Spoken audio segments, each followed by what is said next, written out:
Well, hello everyone. Today we're talking about Chapter 4 from Katora et al. 2020, the 18th edition. And this chapter is all about the cultural dynamics in assessing global markets. So let's get going. All right, so in this chapter we're going to learn about the importance of culture to an international marketer. We're going to learn about the origins and the elements of culture, the impact of cultural borrowing, the strategy of planned change and its consequences of that strategy of planned change. And we begin with the importance of culture. The point of the chapter is that culture matters. And when we seek to understand culture, we need to understand that culture is all around us, and so we take it for granted. And when we move into an unfamiliar culture, this is when the behaviors and the values of that unfamiliar culture are most apparent. So there's seen and there's unseen elements of culture, but essentially culture is learned, shared, and transmitted throughout a group of people. It's very relevant to the study of international marketing because it's all about people. It's about the human environment and human behaviour, about knowledge, beliefs, arts, morals and laws and customs, as well as capabilities and habits.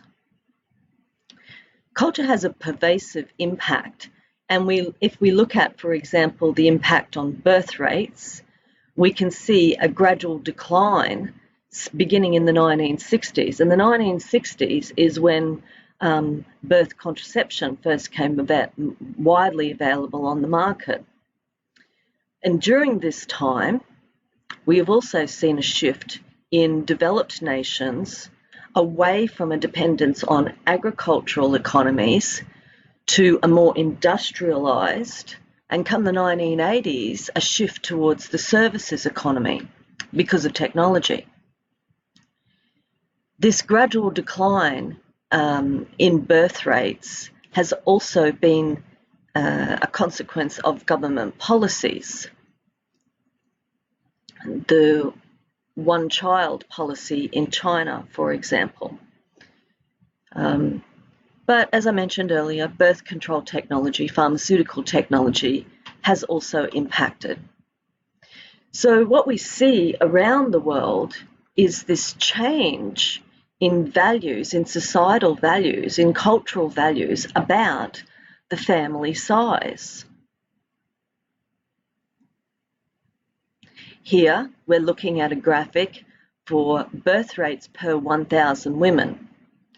In the United States, it's been relatively flat, but there is a decline from 1960 through to the year 2000. This decline is much sharper, for example, in Singapore.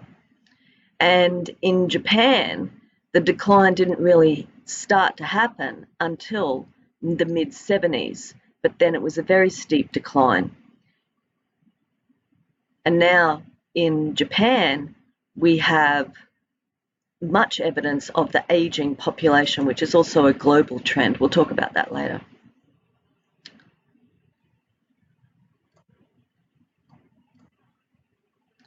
Okay, so let's look at the link between culture and consumption. The Dutch are known for their flowers. Their flowers are highly valued in the culture and the economics of the Dutch history, whereas the Germans, the British and the Japanese are known for loving chocolate. Now, the cooler temperatures of those countries allows for easier storage. The geographic context of Japan and Spain, in that they're surrounded by water, explains their preference for seafood, and I'll throw Australia in there too. The French and Italians are most known for their love of wine, and in those Mediterranean climates, that is where the grapes grow best, but it's also because the alcohol laws are more relaxed, less prohibitive. So culture has a pervasive impact, and when we look at the consequences of consumption, we some might assume that consumption of romantic products leads to higher birth rates. For example, the Germans consume great amount of flowers, candy and wine, but they actually have the lowest birth rate in European countries. So the assumption doesn't hold. Whereas countries that consume a high amount of red meat, we see a higher incidence of cardiac issues. And similarly, countries that consume high levels of sugar in their diet, we see an epidemic of diabetes, as is the case in the US.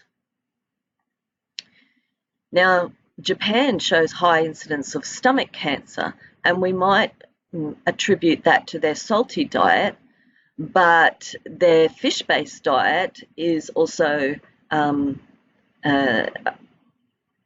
enabling a longer life expectancy.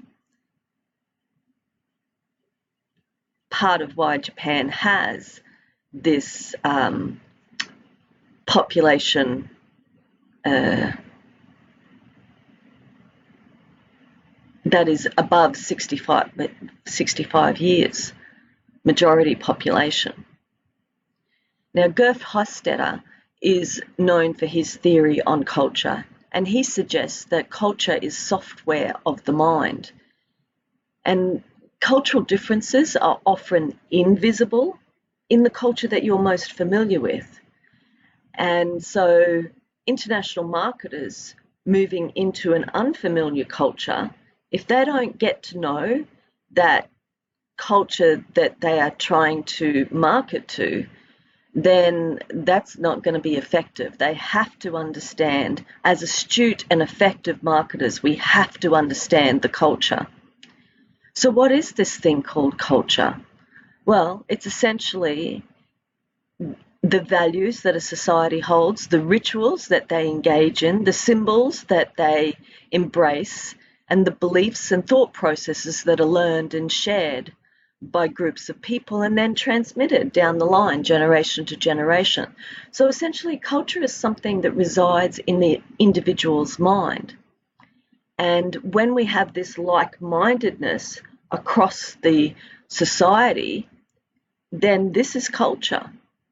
It's about shared values. This graphic from Katora et al. 2020 shows that the origins of culture include geography, history, politics and technology, as well as social institutions. Now, these origins of culture, this is where culture essentially resides, is communicated as values, rituals, symbols, beliefs, and thought processes which are evidence of the elements of culture. Now, these origins of culture also impact what people say to other people, our peers. And effectively, these elements of culture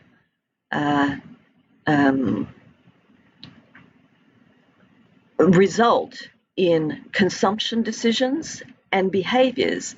Within organisations, we also see these elements of culture manifesting as a particular management style.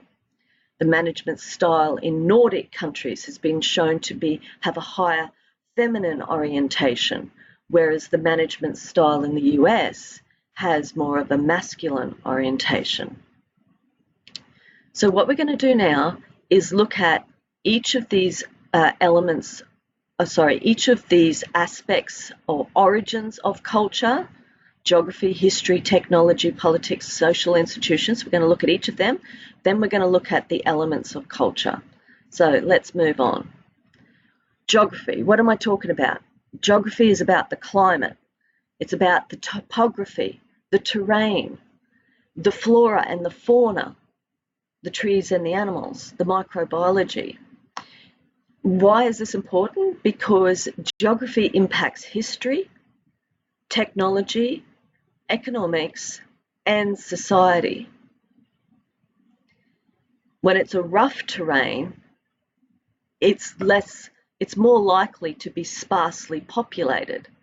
When it's a desert type of climate, again, more likely to be sparsely populated.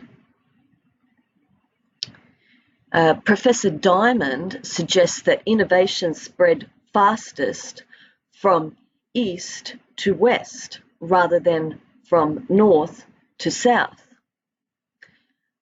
Professor Parker, professor of marketing, he suggests that geography has a very strong influence on the history, economics, and the consumer behaviour of a society. What about history? Well, specific historical events have had great impact, and Adam Smith in 1776, when he wrote The Wealth of Nations, highlighted that history impacted the Declaration of Independence, and therefore history impacted American values and institutions. We also see history in terms of the ripple effects of World War II, Germany's mistrust of propaganda, and their unusual limitations on marketing practices, for example. But we can also look at the post-war population boom and see the consumption of patterns that have followed those baby boomers since, and the many brands that have grown up around doing a very good job of targeting those baby boomers as they move through life stages. Now, when we look at the politics and the political economy, we can identify 4 approaches to governance that have competed for world dominance for most of the 20th century. We have colonialism, fascism, communism, and democracy. And there's elements of all of these things in the society, the global society today.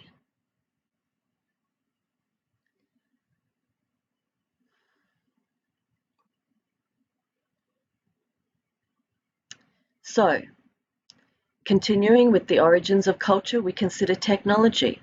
Innovation impacts institutions and cultural values. But the pharmaceutical technology of birth control has perhaps been the most impactful because it has changed gender roles, has allowed women to leave the home and go to work. It has shrunk the family size and structure around the world, and sex education has become part of the standard education curriculum throughout the world. But technology doesn't always solve the problems. For example, in the US, we may well have the best healthcare technology in the world, but unfortunately, the US has the highest cost of healthcare per capita in the world, and the quality measures are amongst the lowest in the world. So this graphic is showing which countries have universal health care. And in blue, we have the US, which is the only developed nation in the world without universal health care. In other words, public health care. In other words, free health care. Now, it's also got a little blue bar here for Mexico. Mexico has a mixed healthcare system where there is some form of universal healthcare, but it's supplemented with a private healthcare system as well. And what's really interesting about this is that we have many Americans who cannot afford healthcare in the US and therefore will transit themselves across the Mexican border to access cheaper quality healthcare that's not available in the US. So there's a definite paradox going on there. All right, so the final origin of culture that we consider is the social institutions. Now, what are we talking about? We're talking about family as an institution. We're talking about religious organizations. educational institutions, the media, government, as well as corporations. And these social institutions impact cultural interpretations. For example, the role and position of women and men in society, the role of the family and how the family functions in society, social classes and how they are enacted in a society, similarly group behaviour, age group behaviour, and social definitions of what is decent and civil. These social institutions have an impact on the cultural interpretations of these things. Looking at family, we highlight again the impact of birth control, the declining birth rate, women in the workforce, choosing later age to be married, the rise of single parenthood, so household structures have changed, and really the consideration of what constitutes a family is changing. And we see this with the legislation across many countries in the world, including US, New Zealand, Ireland, for same-sex marriage. And then blended families through divorce, for example. We can also highlight the changing ratios of males to females. Religions as a social institution, religious organisations, may well be the first social organisation that an infant is exposed to outside the home, but that's not always the case. Religious institutions, however, are recognised to very much affect the value systems and the habits and the outlook on life and the consumption choices of their congregations.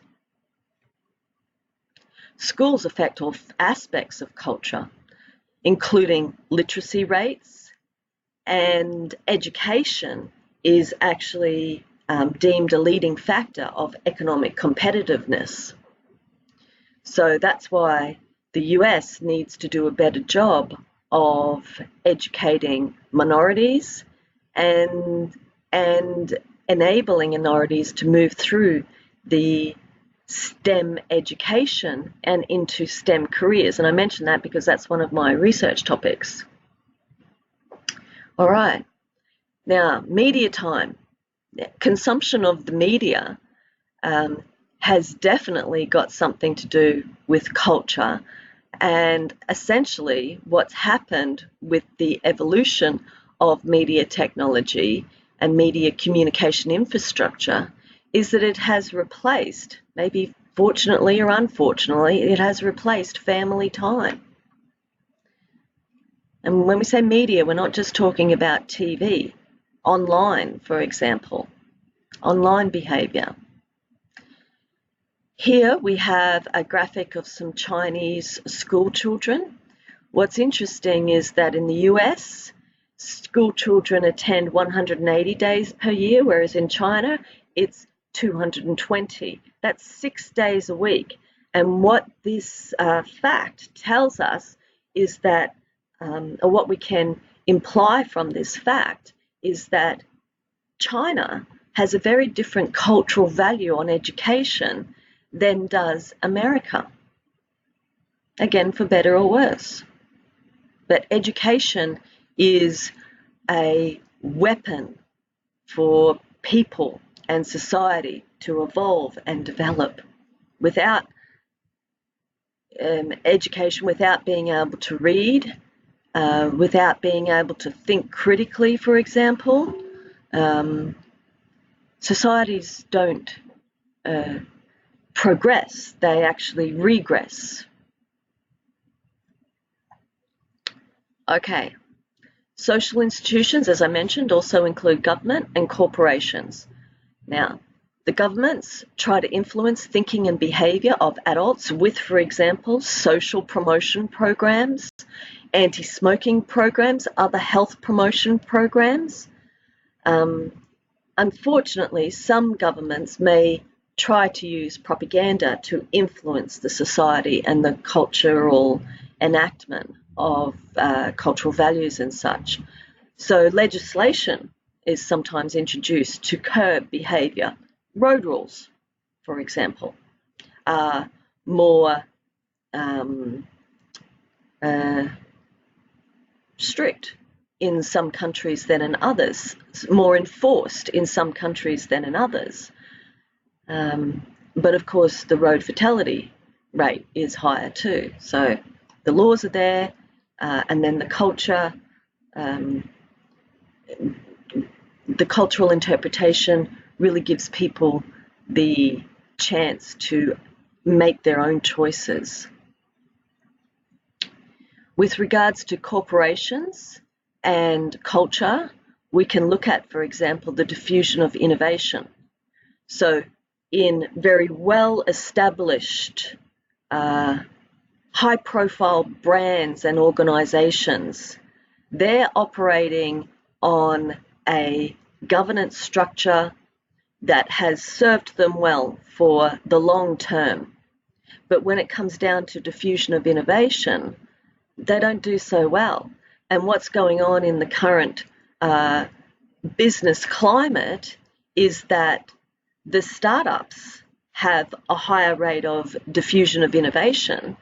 They're more likely to and able to embrace innovative practices, and therefore they speed past those long-held market positions of the high-profile brands, for example. So when we talk about culture, it's a good idea to consider these 5 elements: values, rituals, symbols, beliefs, and thought processes.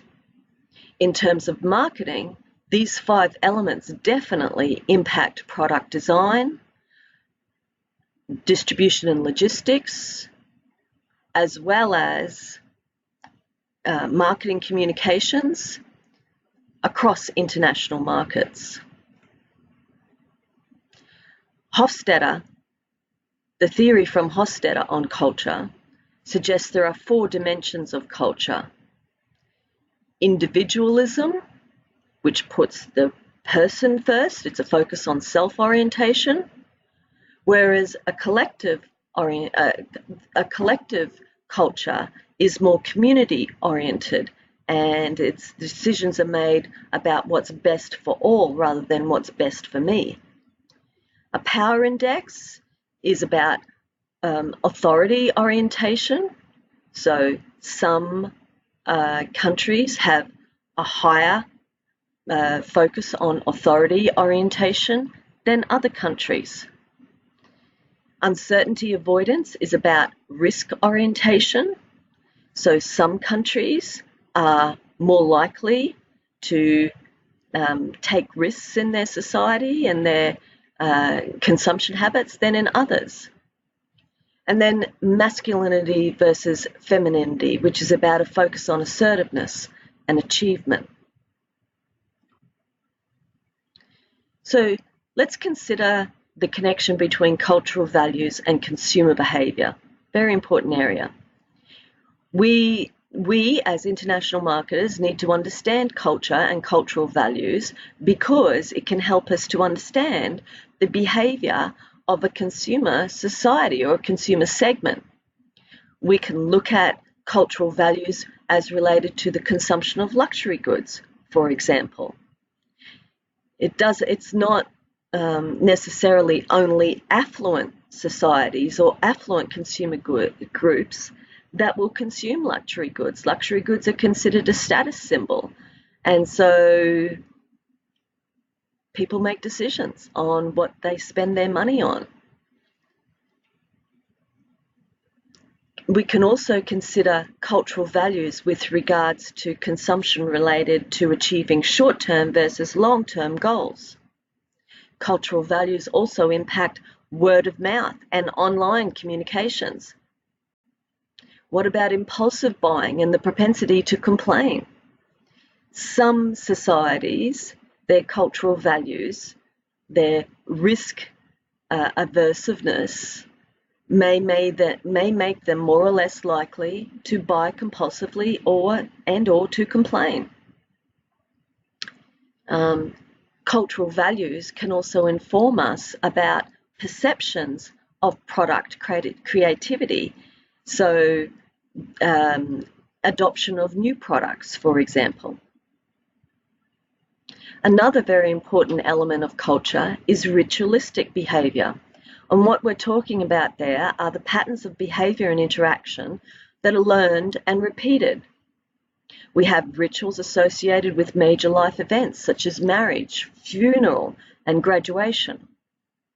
But we also have daily rituals such as your morning grooming routine. What about your shopping rituals?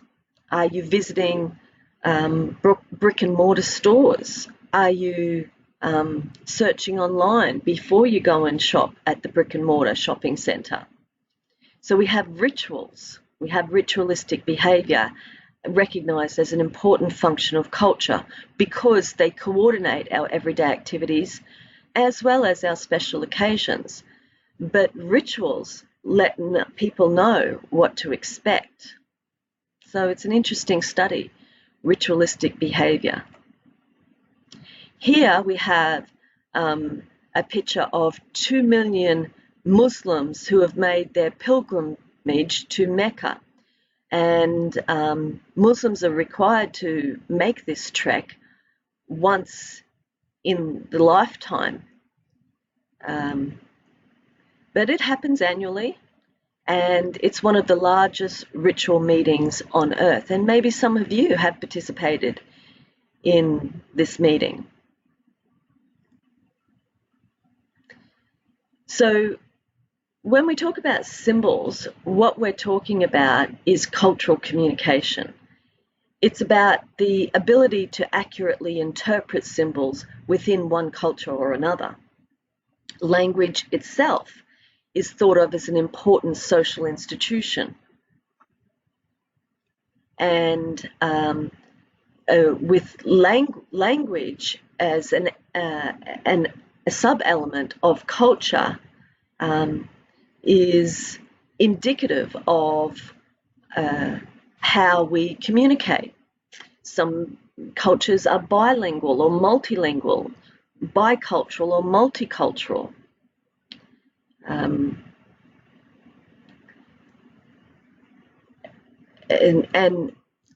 aesthetics, for example, are considered symbols. So the Nordic minimalist aesthetic is highly symbolic of what cultural values that Nordic society embraces. But we can also see symbolism and a cultural reflection as a cultural reflection through art, music, drama, folklore, dance, the way that we dress, and the way that we present ourselves to the world. These aesthetics are considered symbols and a element of culture.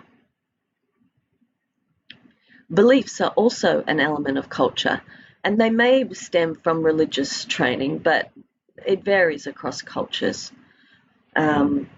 When we look at beliefs, for example, we can look at the Western aversion to the number 13, superstitious. We can look at the Chinese concern about the year of the fire horse, or we can look at the Chinese practice of feng shui. Beliefs are an important part of the cultural fabric of society, and they therefore influence all manners of behaviour.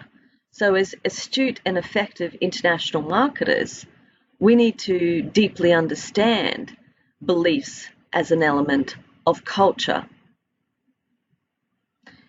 Here we have some Russian Orthodox priests blessing an assembly line near Moscow. Now, this Niva plant is a joint venture between American-owned General Motors and the I can't say that. Okay, whatever the Russian name it is. Anyway, this Niva model of automobile is the best-selling SUV in Russia, but it actually makes a profit for the American General Motors. Okay, we can't forget about thought process as an element of culture. Thought process is about ways of thinking, and for example, it impacts whether or not we make impulsive decisions or whether we deliberate for a long time before taking action. It's about our sensory perceptions and particularly aromas. And Richard Nesbitt, in writing The Geography of Thought, compares Eastern and Western ways of thinking. And Confucius' worthy picture is indicative of perception differences, according to Nesbitt.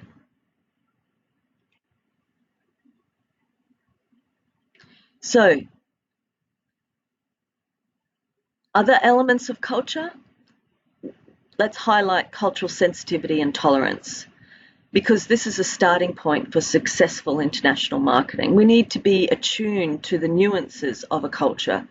We need to understand it, appreciate it, because this improves communication, it facilitates collaboration and relationships. But developing cultural sensitivity must be carefully undertaken. Understanding how our own culture impacts our view of other cultures is very important. So we have these unconscious biases built in through our cultural lens that we have experienced and been socialized to from a very young age.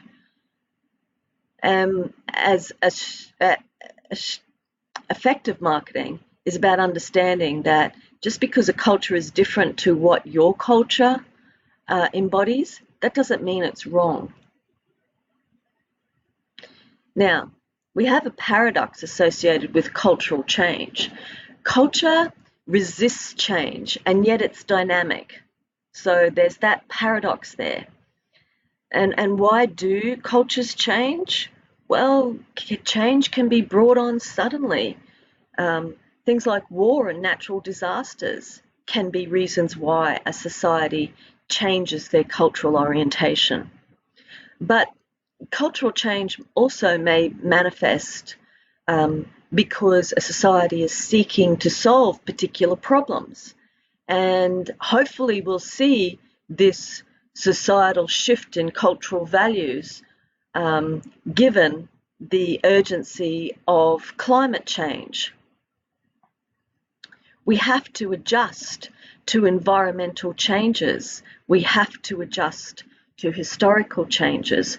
And historically, we haven't had this amount of carbon emissions in the atmosphere, and the world as a closed ecosystem has been damaged environmentally, and society is being forced to change.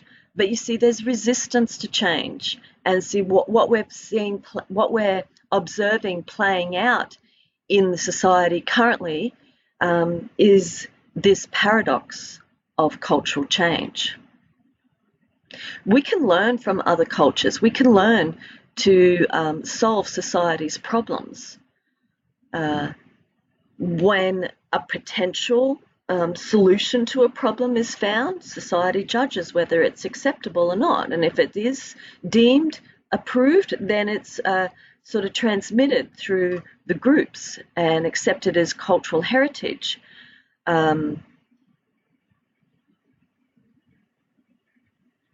But culture is still unique, even though we borrow from other cultures.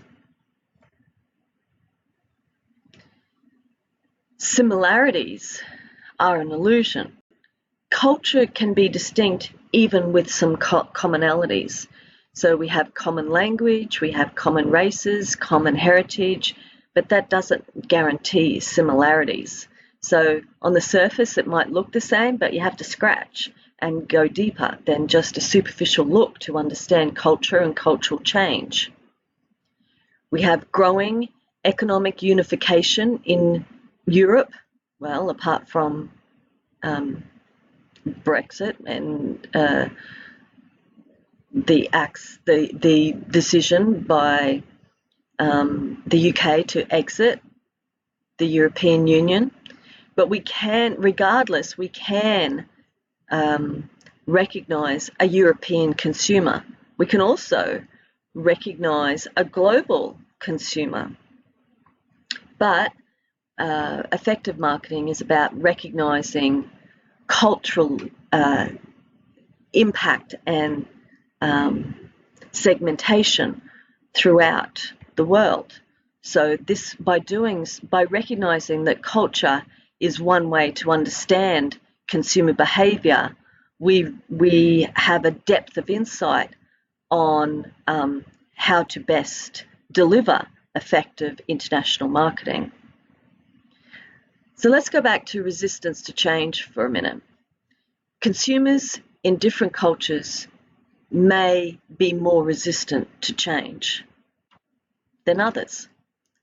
So this impacts, for example, how quickly or not consumers may adopt new products.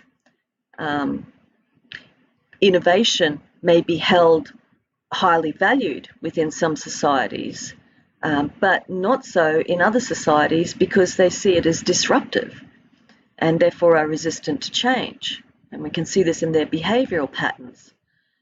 But we as international marketers need to recognise this resistance to change, and it needs to be part of our marketing programs that we put into action. Sometimes it will take much more time and money than what we expect. So if we're fully informed going in, we know what to budget for.